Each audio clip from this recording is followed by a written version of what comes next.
Hey everyone, welcome back to the channel, and in this video we're going to get into some very interesting conversation within the world of XRP and Cardano, and we're going to be talking about kind of why XRP and Cardano are two of the cryptos that a lot of investors are taking notice in right here, right now, okay? So for those of you that are new to the platform, make sure you all hit that like button, hit that subscribe button, join us here. I appreciate you guys all tuning in, giving me a couple minutes of your time, and let's get right down into it, okay? I did have CoinMarketCap up very briefly, and that's where we're looking at a day where we're starting to get into the green a little bit, just slightly, as we see Bitcoin up 1.65%.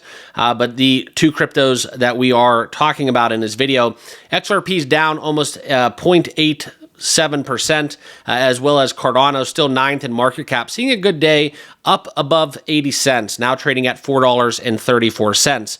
Now, this is going to be something very interesting because the overall market cap has increased 1.5% on the daily, and we are starting to shift a little bit more so towards a neutral bias within that fear and greed index, and that's kind of what we want to see as the markets continue to shift. Full disclosure, I will talk a little bit about what's going on.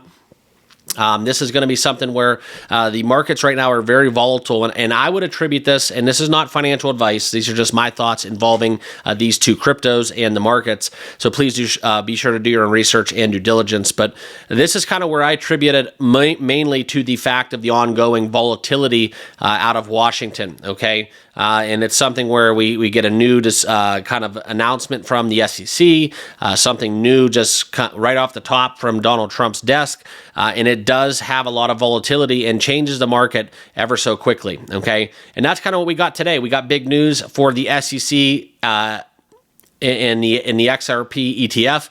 There's a lot of three-letter acronyms within that sentence, but SEC, ETF, XRP. So those are the only three words that you kind of have to keep at the forefront of your brain, because those are going to be bullish things moving forward for XRP and Ripple. Now, what we came here to talk about is Mike Novogratz, okay, and talking about why XRP and Cardano remain among the top tokens. Now, I had the pleasure of listening to Novogratz speak at one of the Bitcoin conferences, and it was very interesting, okay? Galaxy Digital CEO, some of the comments that he made involving Bitcoin and digital currency, and he wasn't kind of the person that I think that started out when he started his crypto journey that had the same kind of sentiment that he did at that Bitcoin conference. Now, I will tell you guys just from hearing that and some of the stuff that he talked about, pretty much can guarantee not only before crypto was he worth a lot of money,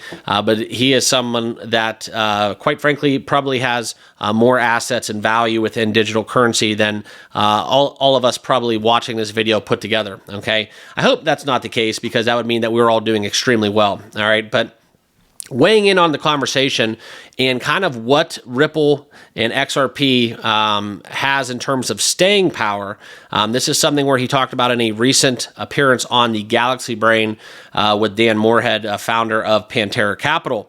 And why is Cardano still one of the bigger coins, or XRP? Because they got started early when there was not as many choices and they built communities. I fully agree with that sentiment. Now, there's not enough time for new tokens to create narratives and build communities, since there's an infinite number of new cryptos. And that's something that I talked about a lot in why everybody wants to know, why is Cardano still stuck at the same price? Why is XRP having all of these bullish narratives coming out of Washington, coming out from the court case litigation being seemingly done within the SEC? Well, it's because the pool of cryptocurrencies has been diluted, and the market cap overall has been diluted. So there's less specification into said assets, okay? Now, stemming back on this, guys, this is something where he talks about further that launching something like Novocoin would be a lot harder today, since it would be challenging to build a community, okay? I'd have to beg to differ. There's a lot of kind of no-name people that are launching meme coin narratives, so I think something coming out along the lines of Novocoin might end up getting some traction, and I actually think that would be do a lot more good for the space than some of the ones that we've seen, probably outside of the Trump token. I think they butchered that whole debauchery. Kind of pissed about that in retrospect, because it was a top 15 crypto like this, and then they kind of just let it all go by the wayside by creating Melania, and then, you know, obviously some bad actors got into the fold. Solana had their outages, and I think that's kind of what's created this hysteria, where it's the same crypto traders. Yes, there may be a couple more gamblers that have entered the ring, but we don't have retail yet, in my opinion. We don't have that 2020, 2021 push where everybody and their brother was buying into crypto, and they were getting into set assets that, boy, I really like what Cardano's building. Boy, XRP, if they can really do this with cross-border payments, we're not having that narrative spun to the everyday Joe Schmo down the road that just wants to get into a new investment, okay? I think, too, and the other thing is a carton of eggs, all right, upwards of $10 in some places.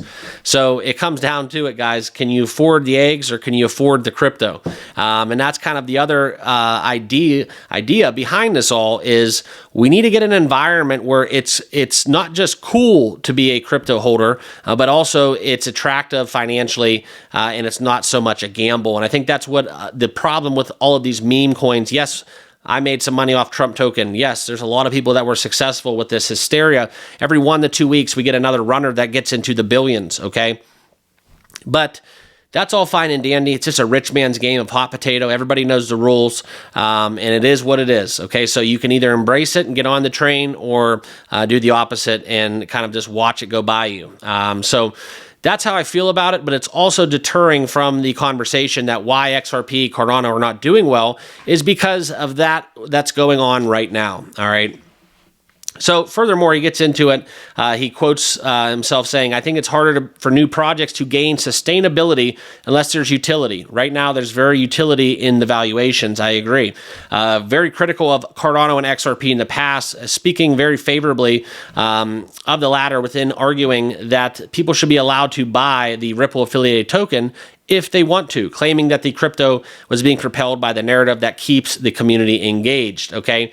And I'm going to talk about that for a little bit, not to be too specific to XRP, but the XRP army, okay, is one of the more, I would say,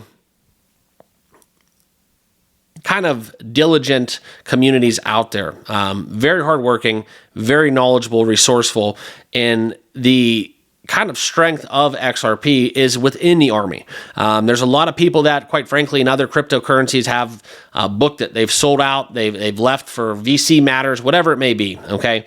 But with an XRP, to withstand that suppression that went on with the XRP lawsuit within the SEC, also the conversation and narrative that Ripple's dumping on its holders, and then the whole Bitcoin versus XRP battle that continues to never end, you really do have to lift your kind of glass and toast to the XRP community because I don't like to use the word, I don't like to use superlatives, the strongest, the best, I don't like to do that, but they definitely do take an award in some form or fashion for being one of the best communities in cryptocurrency, okay?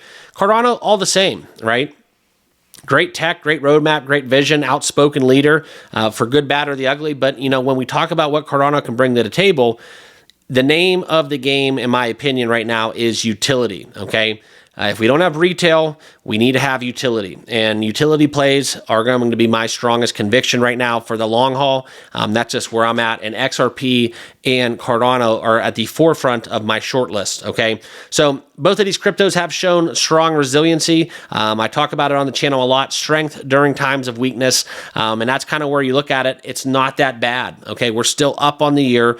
We have kind of corrected from all-time local highs, if you will, for XRP at least. Cardano, on the other hand, you know, it's still at 80 cents, okay? Remember that. I know it's not the $3 that we had back in 2021, but it's still at 80 cents, and that's a whole hell of a lot better than when we were talking about Cardano sub 25 cents on the charts, okay?